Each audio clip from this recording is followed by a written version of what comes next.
My SEL tried to replace me and steal my husband. Her fantasy shattered the second my mom revealed something she never expected.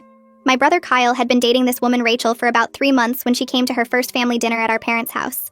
Everything seemed normal at first. She brought flowers for my mom and complimented my dad's cooking. Then when introductions came around to my husband Dean and me, she shook my hand and said, "So nice to meet Dean's current wife. I'm Rachel, his future." I thought I misheard her. Dean laughed awkwardly, thinking it was some weird joke. But Rachel kept going, looking directly at Dean and saying, "Kyle's told me so much about you. I can see why he says we're perfect for each other." Kyle looked confused and said he'd never said that. But Rachel just smiled and touched Dean's arm, saying, "Men never remember important conversations." Throughout dinner, Rachel kept positioning herself to serve Dean food first, even though he was sitting across the table from her. She'd lean over everyone to put food on his plate, saying things like, "Dean needs protein, he works so hard," or, "Dean doesn't like too much sauce, right, honey?" She'd never met him before that night. She knew nothing about him, but she acted like she'd been studying him for years. Every story anyone told, Rachel would redirect to Dean. My mom talked about her garden. Rachel asked Dean if he liked gardening because she loved men who worked with their hands. My dad mentioned his retirement. Rachel asked Dean about his retirement plans because she needed to know for their future. When I tried to join any conversation with my own husband, she'd talk over me and say things like, "Dean and I were just discussing that earlier," which was impossible because they'd literally just met an hour ago. Kyle kept trying to redirect her attention, but she'd pat his hand and say, "Your brother and I are just getting to know each other better." Family bonds are so important. The next few weeks were insane. Rachel started showing up at places Dean went. She joined his gym and would happen to be there whenever he worked out. She found out where he got coffee and would accidentally run into him every morning. She learned his lunch spot and would eat there alone, always sitting where she could watch him. She told Kyle she was just trying to bond with his family, but she never tried to run into me or my parents, only Dean. She started texting Dean constantly, getting his number from Kyle's phone. The texts started normal, asking about family stuff, but quickly got weird. She'd send him good morning messages before I even woke up. She'd text him reminders to eat lunch and stay hydrated. She'd send him articles about things she thought he'd like, even though she had no idea what he actually liked. When Dean blocked her number, she got new ones. She had at least 6 different phone numbers that we know of. Rachel would tell Kyle that Dean was texting her first, that he was pursuing her, that she was trying to be loyal but Dean wouldn't leave her alone. Kyle believed her at first because why would his girlfriend of 3 months make something so crazy up? She'd cry and say she didn't want to break up the family, but Dean was making it impossible. She actually convinced Kyle to confront Dean about bothering his girlfriend. That fight was unbelievable, with Kyle accusing Dean of trying to steal his girlfriend, and Dean showing him all the blocked numbers and psycho texts. The real explosion happened at my dad's birthday party. Rachel had convinced Kyle she needed to come despite everything, because family was important, and she wanted to show there were no hard feelings. She arrived in a dress identical to my wedding dress, which she'd somehow found photos of online. She'd styled her hair exactly like mine was at my wedding. She'd even found similar jewelry. She walked in looking like she was trying to be me from my wedding day. But that wasn't even the worst part. She'd brought a cake, insisted on bringing it out herself, and when everyone gathered around to sing, she stood next to Dean instead of Kyle. As my dad blew out the candles, Rachel loudly announced, "I need everyone's attention for something important." She pulled out a folder from her purse and said, "I've been patient and respectful, but it's time to make this official. Dean and I are in love, and I have proof." She started pulling out printed screenshots of texts that didn't exist, completely fabricated conversations where Dean supposedly professed his love for her. She had dates and times that lined up with when Dean was with me, at work, even when we were on vacation. She'd created this entire fictional affair with timestamps and everything. She kept reading these fake texts out loud. "Rachel, I can't stop thinking about you. Rachel, you're who I should have married. Rachel, let's run away together." Everyone was staring in complete shock. Then she pulled out her masterpiece, a fake pregnancy test, and announced she was carrying Dean's baby, that they'd been together for 2 months and she couldn't hide it anymore. That's when my mom, who'd been silent this whole time, started laughing. I need to analyze the continuation requirements before writing. Not a single person moved or made a sound. Everyone just stared at my mom like she'd lost her mind while Rachel stood there frozen with that fake pregnancy test still in her hand. Mom wiped actual tears from her eyes and kept laughing. Not a polite chuckle, but full belly laughs that echoed through the dining room. She finally caught her breath and looked around at all of us.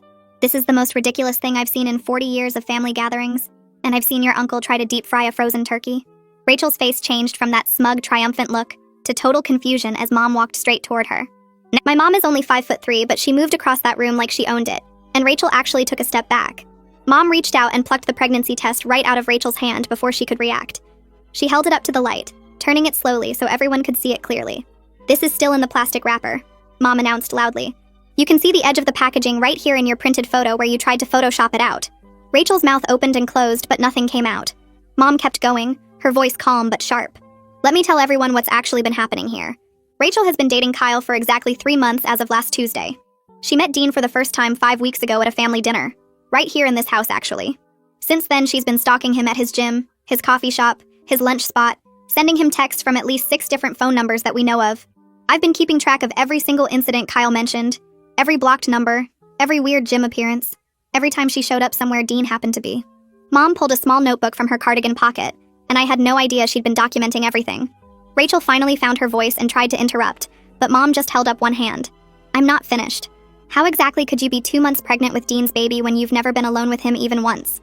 Dean pulled his phone out of his pocket without anyone asking and started swiping through screens. He held it up and turned it slowly so people could see his location history. I'm with Natalie or at work during every single time Rachel claimed we met up. Here's me at the office when she said we had lunch together. Here's me and Natalie on vacation when she said we were texting about running away together. The evidence just kept stacking up and Rachel's face got redder and redder. Kyle looked like someone had punched him in the stomach. He stared at Rachel and his voice came out rough and angry. What the hell is going on? Rachel's whole body language changed instantly. Tears started streaming down her face and she turned to Kyle with her hands reaching for him. Dean pursued me first. I swear. I tried to resist, but he wouldn't stop. Your family is ganging up on me because they don't want us to be happy together. She actually said that with a straight face while wearing a copy of my wedding dress. Kyle pulled away from her reaching hands and looked at Dean, then at Mom, then back at Rachel like he couldn't figure out what was real anymore. My dad had been silent through all of this, just standing by the birthday cake with candles still smoking. He cleared his throat and everyone turned to look at him. Rachel, I need you to leave my home now. His voice wasn't loud or angry, just firm and final. Rachel didn't move, just stood there crying and shaking her head. Dad walked over to the phone on the wall, the old landline my parents still kept, and picked up the receiver. You have 2 minutes to walk out that door, or I'm calling the police. That's when Rachel's whole act fell apart completely. The tears stopped like someone flipped a switch and her face twisted into something ugly and mean.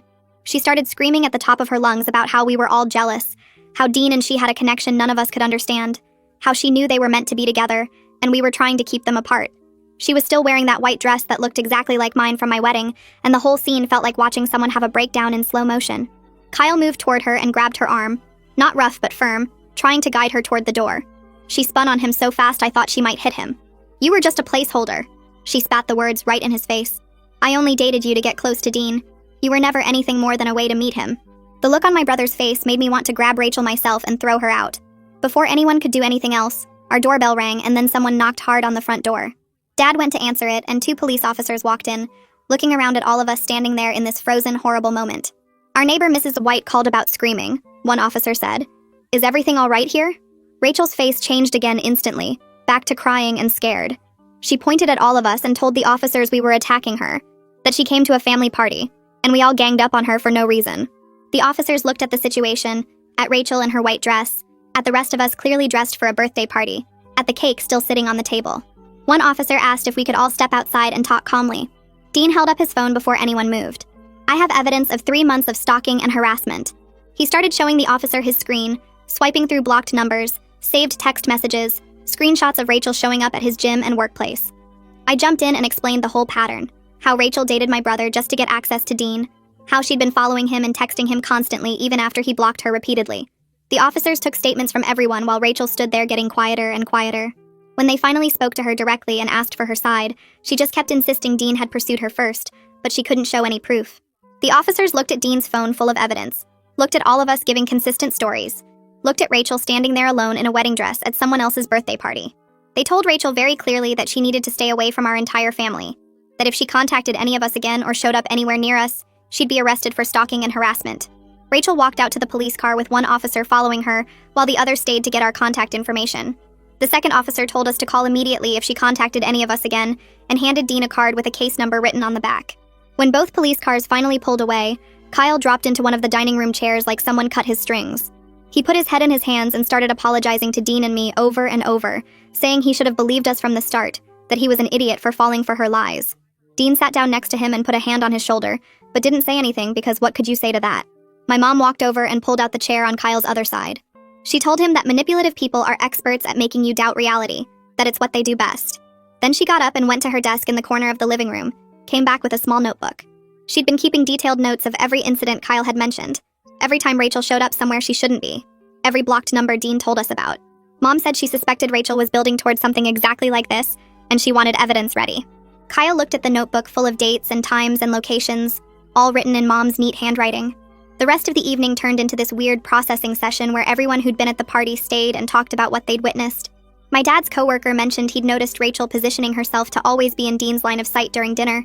Mom's friend from book club said Rachel had completely ignored Kyle for the last hour before her announcement, acting like he didn't exist.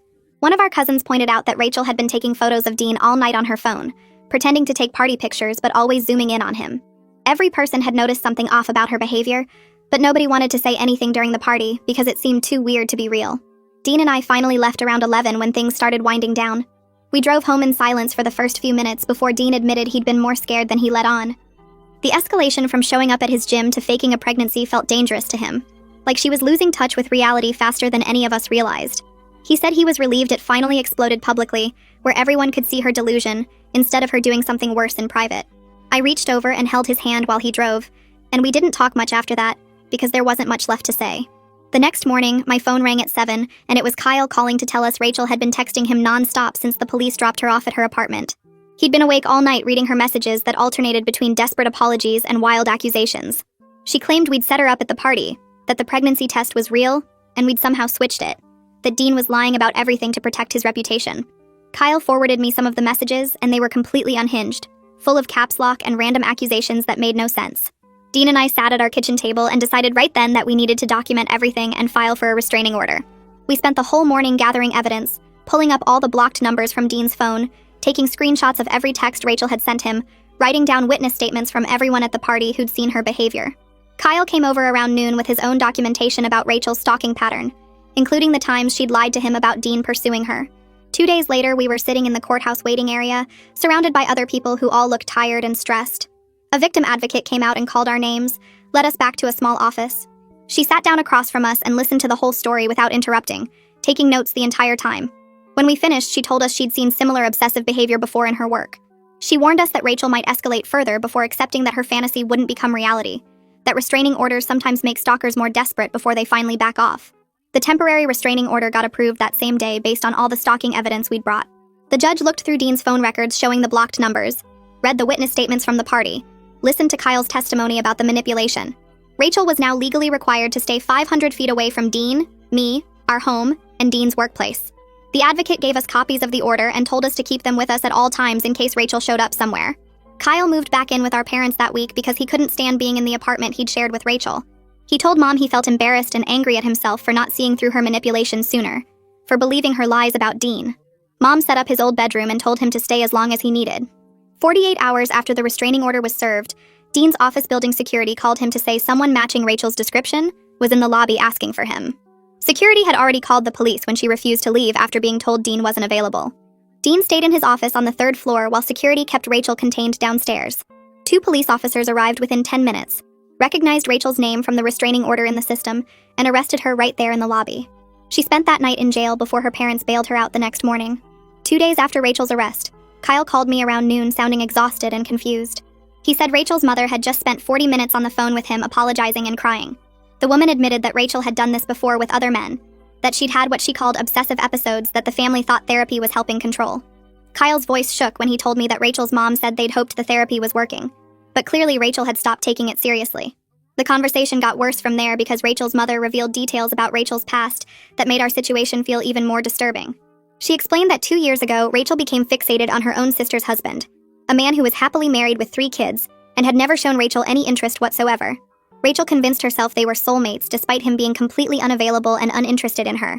She'd shown up at their house constantly, sent him gifts, tried to insert herself into family events, and told people they were having an affair when nothing had ever happened between them.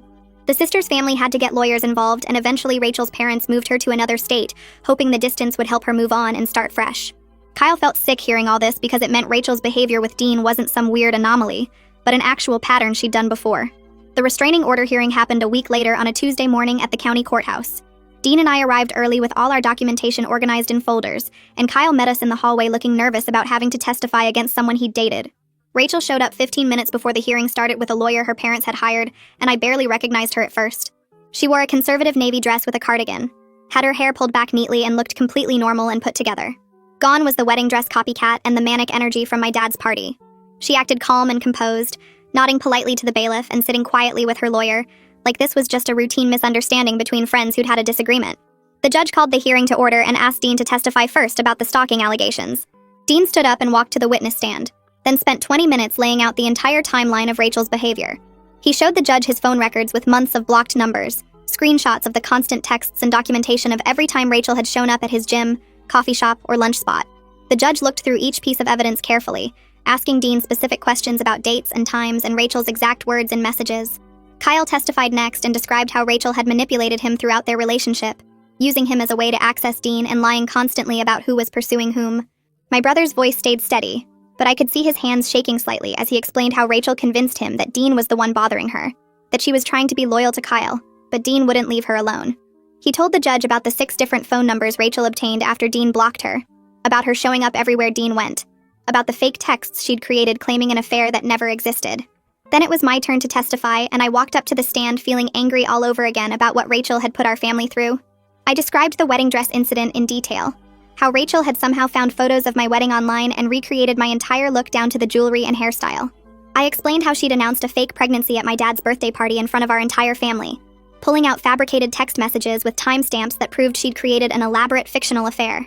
The judge's expression shifted from professional neutrality to visible disturbance as I talked, especially when I described Rachel standing next to Dean instead of Kyle during the birthday cake and declaring herself pregnant with Dean's baby, despite them never being alone together. Rachel's lawyer stood up after my testimony and tried to argue that his client was just enthusiastic about joining Dean's family, and that we'd all misinterpreted her friendly behavior as something sinister.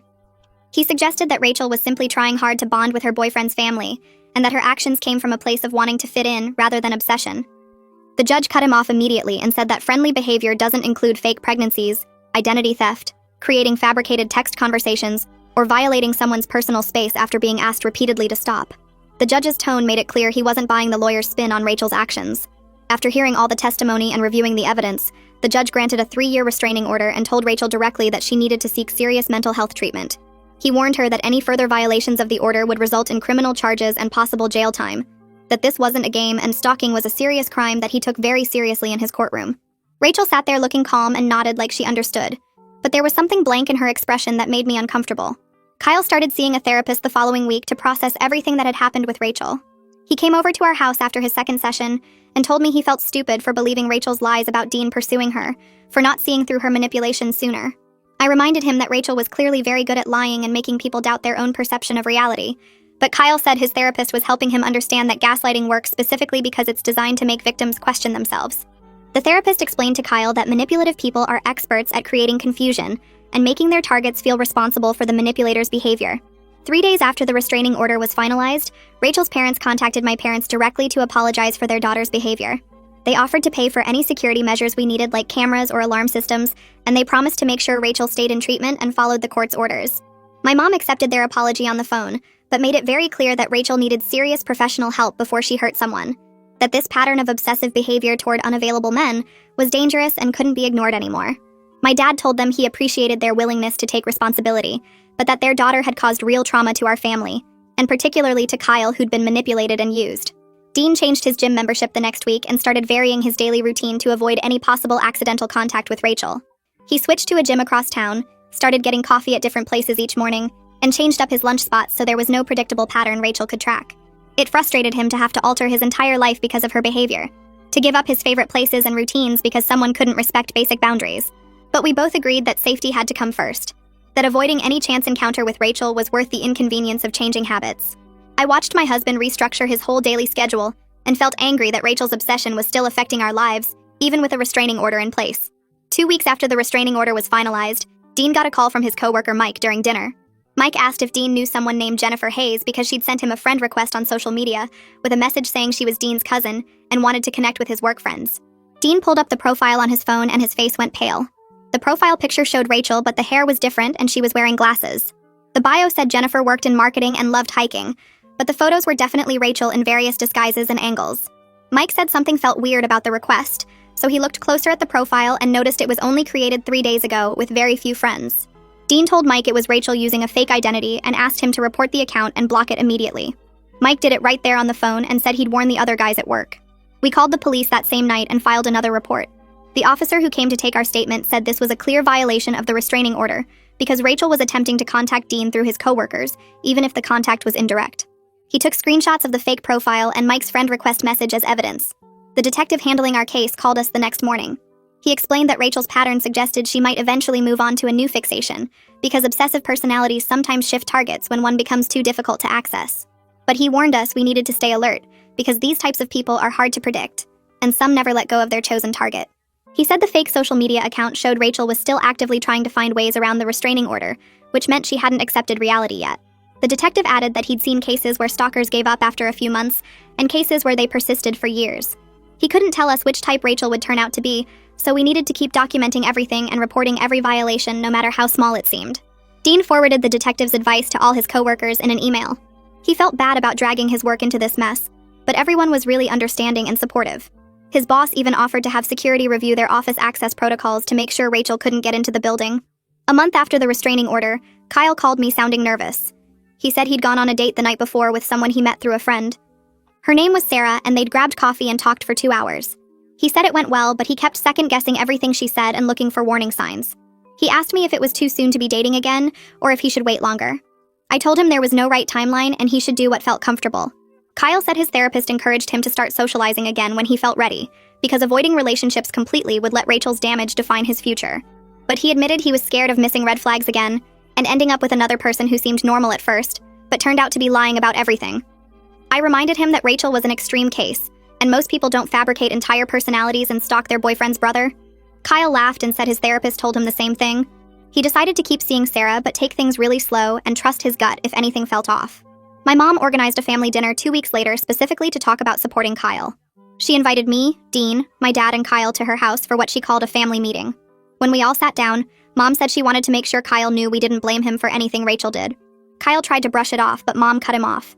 She said Kyle had been beating himself up for months about not seeing Rachel's manipulations sooner, and she wanted him to hear from all of us that Rachel fooled everyone at first. Dad agreed and said Rachel was clearly very practiced at deception, and Kyle shouldn't feel stupid for believing someone he was dating. I told Kyle that Rachel's lies about Dean pursuing her were so convincing that even I had a moment of doubt before Dean showed me all the evidence. Dean said the fake pregnancy announcement proved Rachel had spent weeks or months planning her delusion, and no reasonable person would suspect their girlfriend was capable of that level of fantasy. Kyle got quiet, and then admitted his therapist was helping him understand that manipulative people target kind, trusting individuals, specifically because they're easier to gaslight. He said he was learning to recognize the difference between being trusting and ignoring obvious problems. The solidarity from everyone helped Kyle relax, and he actually smiled genuinely for the first time in weeks. Our lawyer called me a few days later with surprising news. Rachel's therapist had contacted him to confirm that Rachel was in intensive treatment and making progress on understanding boundaries. The therapist couldn't share specific details because of privacy rules, but wanted us to know that professional help was happening and Rachel was participating seriously in her treatment program. The lawyer said this was unusual because therapists rarely reach out to victims, but in cases of severe obsessive behavior, some treatment teams believe it helps everyone involved to know intervention is occurring. I asked if this meant Rachel was getting better, and the lawyer said he couldn't make that determination, but the therapist wouldn't have contacted him unless there was meaningful progress happening. He reminded me that mental health treatment takes a long time, and Rachel's issues were serious enough that recovery would be measured in years, not months. 3 months passed without any new incidents. No fake social media accounts, no attempts to contact Dean's coworkers, no violations of the restraining order at all. Dean and I started to relax just a little bit. We still checked our security cameras every morning and stayed aware of our surroundings when we went out, but the constant anxiety began to fade. I could see Dean's shoulders weren't always tense anymore, and he stopped checking over his shoulder every few minutes when we were in public. We talked about maybe taking a weekend trip somewhere just to get away and feel normal again. The fear was still there under the surface, but it wasn't controlling every single decision we made anymore. Kyle called me excited about something for the first time since the Rachel disaster. He'd met someone new named Alyssa at a work conference the week before. They'd sat next to each other during a presentation and ended up talking through the whole lunch break. Kyle said Alyssa was smart and funny and seemed genuinely interested in getting to know him. He was being cautious because of everything with Rachel, but he felt good about this. Alyssa lived 2 hours away, so they'd been texting and talking on the phone every night. Kyle said she was patient with him taking things slow and didn't push when he said he wanted to wait before introducing her to family. He told her on their second date about his ex-girlfriend who turned out to be unstable, and Alyssa was understanding instead of scared off by the drama. She shared that her own brother had dealt with a stalker ex-girlfriend years ago, so she understood how hard that kind of situation could be. Kyle sounded happy talking about her, and I felt relieved that he was moving forward. Dean came home from work one evening and told me he got a promotion. His company was expanding into new regions, and they wanted him to lead the development team, which meant he'd need to travel about once a month for a week at a time. Dean was excited about the opportunity, but worried about leaving me alone given everything with Rachel. We spent that whole evening discussing safety protocols for when he'd be away. I promised to stay with my parents or have them stay with me during his trips. We agreed I'd check in with him twice a day and keep the security system armed at all times. Dean said he'd give my parents and Kyle his full travel schedule, so they'd know exactly when I was alone. I felt guilty that Rachel's behavior was still affecting our decisions about Dean's career 6 months later, but being prepared made me less anxious about him traveling. The practical planning helped both of us feel like we had control over the situation, instead of letting fear make choices for us. 6 months after the restraining order was issued, our lawyer received a letter from Rachel's parents through their attorney. The letter stated that Rachel had moved to another state for a fresh start. Her parents provided documentation showing her new address, and proof that she'd enrolled in a treatment program in her new location. The letter apologized again for everything Rachel had put our family through, and assured us that Rachel's treatment team believed the distance from her fixation would help her recovery process. Her parents wanted us to know they were staying involved in Rachel's treatment, and would make sure she didn't return to our area. Our lawyer forwarded everything to the detective who'd been handling our case. The detective called us a few days later to confirm he'd verified Rachel's relocation with the police department in her new city. He explained that her treatment team believed physical distance from Dean would help Rachel break the obsessive thought patterns she'd developed. The detective reminded us that the restraining order was still completely valid even across state lines. If Rachel violated it by contacting us or returning to our area, she'd face criminal charges regardless of where she was living now. He said he'd keep the case file active and we should continue reporting anything suspicious, but the relocation was generally a positive sign that Rachel's family and treatment providers were taking the situation seriously. A few weeks later, Kyle called and asked if we wanted to come to a barbecue at his place because he wanted us to meet someone. Dean and I showed up with potato salad and found Kyle grilling burgers with this woman who had dark hair and was laughing at something he said. He introduced her as Alyssa, and she shook our hands with a friendly smile that felt genuine instead of forced. She asked about our drive over and complimented the potato salad without making a big production out of it. My parents arrived next, and Alyssa helped my mom carry in a dessert tray, while chatting about some cooking show they both watched. She fit into conversations naturally without trying too hard to impress anyone or dominate attention. Kyle kept glancing at her with this soft expression I hadn't seen on his face in forever. When Alyssa went inside to grab more drinks, my mom leaned over and whispered that she seemed lovely and normal, which made us all laugh because normal felt like a high compliment after Rachel. Watching Kyle smile genuinely while he flipped burgers and talked about a hiking trip he and Alyssa had planned made my chest feel warm. He looked relaxed and happy instead of anxious and confused like he'd been with Rachel. Our anniversary came up 2 months after that barbecue, and Dean surprised me by suggesting we renew our vows. He said he wanted to reclaim our marriage from Rachel's attempted intrusion and make new memories that were just about us. We planned a small private ceremony with just immediate family in my parents' backyard. My mom decorated with flowers and white chairs while my dad set up a small arch. Dean wore the same suit from our original wedding, and I wore a new dress that Rachel had never seen or copied. Kyle stood as Dean's best man and looked proud instead of guilty. When we exchanged vows again, Dean's voice was steady and sure. He promised to protect what we built together and never let anyone come between us. I promised to trust him completely and face any challenge as a team. My parents cried happy tears, and Kyle hugged us both afterwards, saying he was glad we were reclaiming this moment. The whole ceremony felt like washing away the stain Rachel had tried to leave on our relationship. After the ceremony, my mom pulled me aside and told me something I hadn't known before. She said she'd kept detailed journals during Rachel's entire stalking period, writing down every incident Kyle reported, every blocked number, every gym appearance. She'd dated each entry and included times and locations because she wanted solid evidence if things escalated further. Her foresight probably helped us get the restraining order approved so quickly since we had documentation going back months. I hugged her and thanked her for being so protective even when the situation seemed crazy. She said watching Rachel's obsession grow made her nervous, and she wanted our family prepared for whatever might happen. The journals were still in her desk drawer in case we ever needed them again for legal purposes. Kyle and Alyssa got serious enough over the next few months that he decided to tell her the full Rachel story. He called me beforehand asking if I thought it would scare Alyssa away. I told him that if she was the right person, she'd understand and support him through it. Kyle invited Alyssa over for dinner at his place and spent 2 hours explaining everything that happened with Rachel. Alyssa listened without interrupting, and then told Kyle that her brother had dealt with a stalker ex who showed up at his workplace and sent threatening messages. She understood how scary and violating obsessive behavior could be. She said it actually made sense why Kyle had been cautious about introducing her to family and taking things slowly. Kyle told me later that Alyssa's reaction made him feel accepted instead of judged. She didn't treat him like he was damaged or stupid for missing red flags. She just acknowledged that manipulative people are good at hiding their true nature until it's too late. A full year after the birthday party incident, Rachel's parents sent another letter through their lawyer. The letter explained that Rachel was doing much better in her therapy program and had accepted full responsibility for her behavior toward our family. She'd asked her parents to apologize again on her behalf, but understood that direct contact would violate the restraining order. Her therapist reported that Rachel had made progress in understanding boundaries and recognizing her obsessive patterns. The letter included documentation of Rachel's continued treatment and her stable living situation in the new state. Our lawyer reviewed everything and confirmed it seemed legitimate. The detective we'd worked with said this kind of update was actually a positive sign that Rachel's support system was staying involved in her recovery.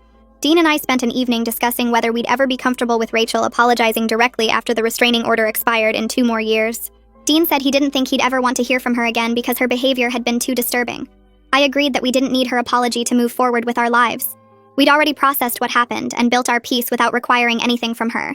But we also agreed that if Rachel genuinely changed and wanted to apologize years down the road, we wouldn't stand in her way. We just wouldn't seek it out ourselves or feel like we were owed an explanation. Some things are better left in the past. Kyle proposed to Alyssa on the anniversary of their first date at the same restaurant where they'd met. He'd planned this whole thing where the waiter brought out dessert with the ring hidden inside. Alyssa said yes immediately and started crying happy tears. Kyle called us that night from the restaurant and we could hear Alyssa laughing in the background. He sounded more excited than I'd ever heard him. The next family dinner, Alyssa showed off her ring and my mom started asking about wedding plans right away. Watching Kyle build a healthy relationship based on honesty and respect showed how much he'd grown from the Rachel experience. He didn't rush things or ignore red flags. He communicated openly with Alyssa about his fears and boundaries. He'd learned what real love looked like versus obsessive control disguised as affection. The family started planning Kyle and Alyssa's wedding over the next few months. We looked at venues and discussed guest lists and picked out flowers. There was this unspoken agreement among all of us that we'd hire security for the wedding just in case. Nobody actually thought Rachel would show up since she'd maintained complete distance for over a year. But we'd learned that being prepared prevents panic. Kyle appreciated that we took his concerns seriously without making him feel paranoid. Alyssa understood completely and said she'd rather have security there for nothing than wish we'd planned better if something did happen. My parents quietly arranged for 2 security guards to be present during the ceremony and reception. Dean's company sent him on a 2-week international trip for a major project launch. He'd be gone longer than ever before since the Rachel situation started. I helped him pack and drove him to the airport. As I watched him go through security, I realized I wasn't anxious about him being away anymore. I didn't worry that Rachel would use his absence to make contact or show up at our house. I didn't feel the need to stay with my parents or have someone check on me constantly. Rachel's hold on our peace of mind had finally loosened completely. I went home and texted Dean that I loved him and hoped his flight went smoothly. Then I made dinner and watched a movie without checking the security cameras every 10 minutes. Kyle and Alyssa's wedding day arrived 6 months after their engagement. The venue looked beautiful with white flowers and soft lighting everywhere. Alyssa walked down the aisle in a gorgeous dress that was completely her own style. Kyle cried when he saw her and my dad had to hand him a tissue. The ceremony was perfect and drama-free with no interruptions or unexpected guests. The security guards stayed in the background and had nothing to report. During the reception, Kyle and Alyssa danced together looking happier than I'd ever seen my brother. Alyssa's family welcomed Kyle warmly, and her parents told my parents how lucky they were to be joining our family. My mom gave a toast about love being built on trust and respect instead of obsession. Everyone raised their glasses and celebrated 2 people who genuinely belonged together. The whole day felt like a final chapter closing on the Rachel drama and a new beginning for Kyle's real future. Kyle stood up during dinner at the reception and tapped his glass to get everyone's attention. He thanked everyone for coming and supporting him through some tough times over the past couple years. He didn't say Rachel's name, but talked about how he'd learned the difference between someone who truly loves you and someone who just wants to control you. He said real love means respecting boundaries and building trust instead of creating fantasies and forcing connections that don't exist. Alyssa squeezed his hand while he spoke, and you could see how much calmer and happier he looked compared to when he was with Rachel. The whole room felt the weight of what he wasn't saying directly, but everyone understood. 2 years after we got the restraining order against Rachel, it finally expired, and we didn't need to renew it. Rachel had stayed completely away from all of us the entire time without a single violation or attempt at contact. Her parents reached out through their lawyer to let us know she'd built a stable life in her new city and was still going to therapy regularly. They said she was doing much better and had accepted what happened. We were relieved to hear she was getting help and moving forward with her life instead of staying stuck in her obsession. Dean and I started talking about having a baby around that same time because our lives finally felt stable and secure enough. The irony wasn't lost on either of us that Rachel had faked a pregnancy to try to trap Dean, and now we were actually planning to start a family. But we refused to let her memory ruin something beautiful for us. We'd been through hell with her stalking and manipulation, but we came out stronger on the other side. 4 months later, I got pregnant and we were both so excited and nervous. We decided to share the news at a family dinner party at my parents' house. When we announced it, my mom started laughing and said, "This is how pregnancy announcements should actually happen, with real joy and love instead of fake test props and crazy delusions." Everyone laughed and toasted to the baby, and it felt amazing to celebrate something genuine after dealing with Rachel's manufactured drama. Then Kyle and Alyssa dropped their own bomb and announced they were expecting too, due about 2 months after us. My parents were over the moon about becoming grandparents twice in 1 year. The celebration that night felt like we were finally closing the book completely on everything that happened with Rachel. Sometimes Dean and I would wonder how Rachel was really doing, and hope she'd genuinely moved past her obsessive patterns and found actual happiness. Her parents sent us a card when they heard through family connections that I was pregnant. They wrote that they were happy for our family and grateful we'd given Rachel the space she needed to heal instead of pushing for harsher legal consequences. It meant something that they acknowledged how we'd handled things and that Rachel was apparently doing better. A few months into my pregnancy, Dean and I decided to attend a support group for stalking victims because we wanted to turn our experience into something helpful. We shared our story with the group and talked about the warning signs we'd noticed and how Rachel's behavior had escalated over time. Several people in the group said our story helped them recognize similar patterns in their own situations and gave them courage to take action sooner. It felt empowering to know that going through something so scary could potentially help someone else avoid or escape a dangerous situation. My daughter was born healthy and perfect on a sunny morning in May. When the nurse placed her in Dean's arms for the first time, he started crying and couldn't stop. He just kept staring at her tiny face and saying he couldn't believe she was real, and ours. Kyle and Alyssa came to visit at the hospital that afternoon with a huge bouquet of flowers. My brother looked at Dean holding his daughter and told him he was going to be an amazing father. Watching them together made me think about how far we'd all come from that nightmare birthday party where Rachel tried to destroy everything. 2 months later, Kyle's son was born and our kids became instant best friends, even though they were just babies. Family gatherings got loud and chaotic with 2 infants, but it was the good kind of chaos full of love and laughter. My parents were in heaven being grandparents and would fight over who got to hold which baby. Dean and Kyle started joking about their kids growing up together and maybe going to the same college someday. The whole family felt complete and happy in a way we hadn't been since before Rachel entered our lives. 3 years after the birthday party incident, we were eating at a restaurant downtown when I spotted Rachel's parents at a table across the room. My stomach dropped for a second, but then her mom saw us and smiled warmly. They came over to say hello and asked about our daughter. They told us Rachel was engaged to someone in her new city, a guy she'd met through her therapy group actually. They said she'd maintained her treatment for years now and seemed genuinely happy and stable in her relationship. Her dad said Rachel had asked them to tell us she was sorry if they ever ran into us, but she knew better than to reach out directly.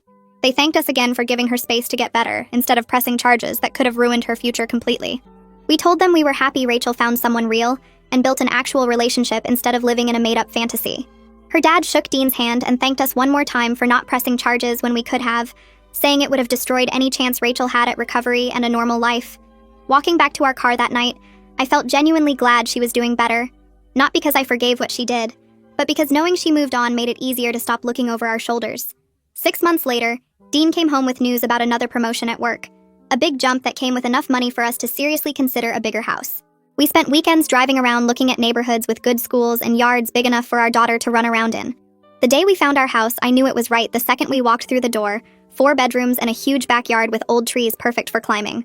Moving day was chaos with boxes everywhere, and our daughter trying to help by unpacking her toys in every room. Dean and I worked late into the night getting the kitchen organized because we couldn't function without knowing where the coffee mugs were. Standing in our new living room surrounded by half-empty boxes, I suddenly realized I hadn't thought about Rachel in months, except when something specific reminded me, like running into her parents. She used to take up so much space in my brain with worry and anger, and now she was just this thing that happened years ago. Kyle called the next week to tell us he and Alyssa found a house 3 streets over from us, close enough that the kids could ride bikes between houses when they got older. My brother sounded so excited about being neighbors again, like when we were kids.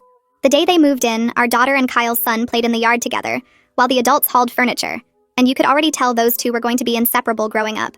Family dinners became a regular thing with everyone gathering at someone's house every Sunday, loud and messy with kids running around and my parents spoiling their grandkids. One night after the kids went to bed, Kyle and I sat on my back porch with beers, and he told me he was grateful the Rachel situation exploded when it did, before he wasted more time on someone so unstable. He said it led him straight to Alyssa, who was his actual perfect match. Someone real who loved him for himself, not as a stepping stone to someone else. 5 years after my mom's laughter shattered Rachel's delusion at that birthday party, our family was thriving in ways we never expected. Dean and I had 2 kids now.